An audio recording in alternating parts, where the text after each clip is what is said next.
रजस्वला नारी, रजो धर्म धारण करने वाली नारी,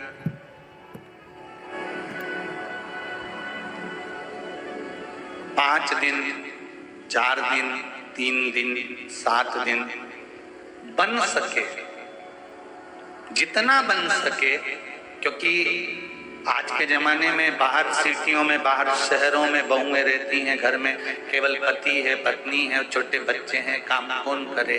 तो माताएं उस समय पर भी भोजन का निर्माण कर लेती हैं, बना लेती हैं और पति को खिला देती हैं। ये श्रेष्ठ नहीं।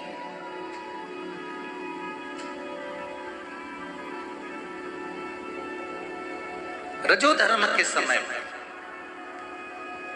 जिस समय पर ब्राह्मण हत्या लगी हुई होती है, ब्राह्मण हत्या का समय होता है, ब्राह्मण हत्या का उस समय पर रजो धर्म का समय होता है। उस समय प्रयास करें कि भगवान की जो पूजन हम कर रहे होते हैं, भोजन का निर्माण हम कर रहे होते हैं, वो हम ना करें। 2 दिन 3 दिन जितना मान सकते हो इस कली काल में उतना तो मानो। 5 दिन, 3 दिन, 4 दिन, जैसा मान सकते हो उतना मानो। हम कह भी देंगे कि 7 दिन तक तुम पूजन मत करो या 7 दिन भोजन नहीं बनाओ, तो क्या तुम नहीं बनाओगे? हम कहने को कुछ भी कर दें, तो जितना मान सकते हो, ये आपकी रुचि के अनुसार आपको दिल से सोचना है कि हम सही कर रहे हैं। उस समय पर हमें भोजन का निर्माण करना चाहिए क्या? नहीं, ये आपका दिल कहना चाहिए, आपका हृदय कहना चाहिए। अब एक प्रश्न आता है, पशुपतिनाथ का व्रत करने वाली माताएं जब पशुपतिनाथ का व्रत करती हैं तो बीच में रजो धर्म का समय आ जाता है। उस समय पर पशुपति व्रत करना चाहिए कि नहीं करना चाहिए? शिव महापुराण की कथा कहती है, और पहले भी आपको कहा, शंकर जी के मंदिर नहीं जाओगे, दिए नहीं लगाओगे, प्रसाद के 3 हिस्से नहीं करोगे, और उस दिन शंकर के मंदिर में जाकर पूजन नहीं करोगे।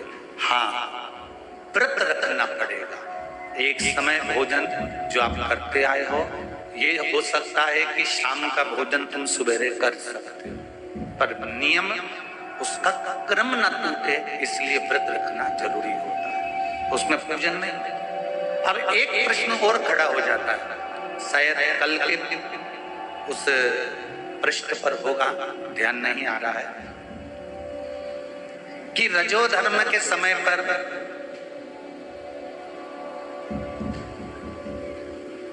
नारी, स्त्री भगवान का नाम ले कि ना, और रजो धर्म के समय पर एकादशी पड़ जाती है, कभी तीज पड़ जाती है, कभी चतुर्थी पड़ जाती है, कभी कोई बड़ा त्योहार पड़ जाता है जिसमें व्रत करना स्त्री को बहुत जरूरी होता है, तो वो व्रत करे कि ना करे? अगर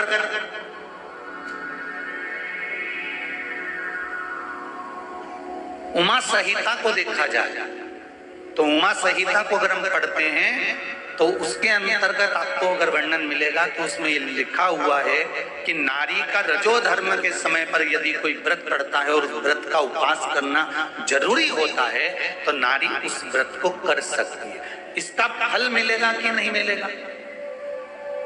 फल प्राप्त होगा कि नहीं होगा? पूजन नहीं करेगा, मंदिर नहीं जाएगी, पूजन के उस मंडप में नहीं बैठेगी,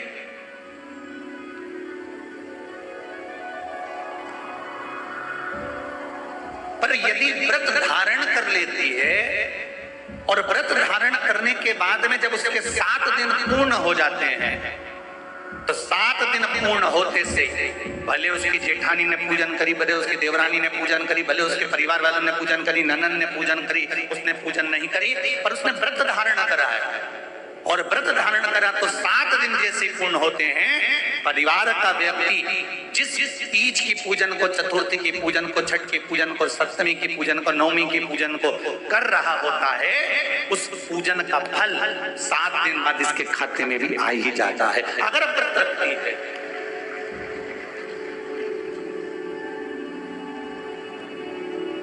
एक हैदराबाद में व्रत होते कि नहीं होते, और एक सहज भाषा में लो, छोटी तीज बड़ी तीज का व्रत क्या करती है माताएं? करती है ना। अब छोटी तीज बड़ी तीज का व्रत आ गया, और उसमें बीच में किसी नारी का रजो धर्म आ गया, तो वो व्रत करेगी कि नहीं करेगी? जम के बोलो जरा, करेगी ना व्रत?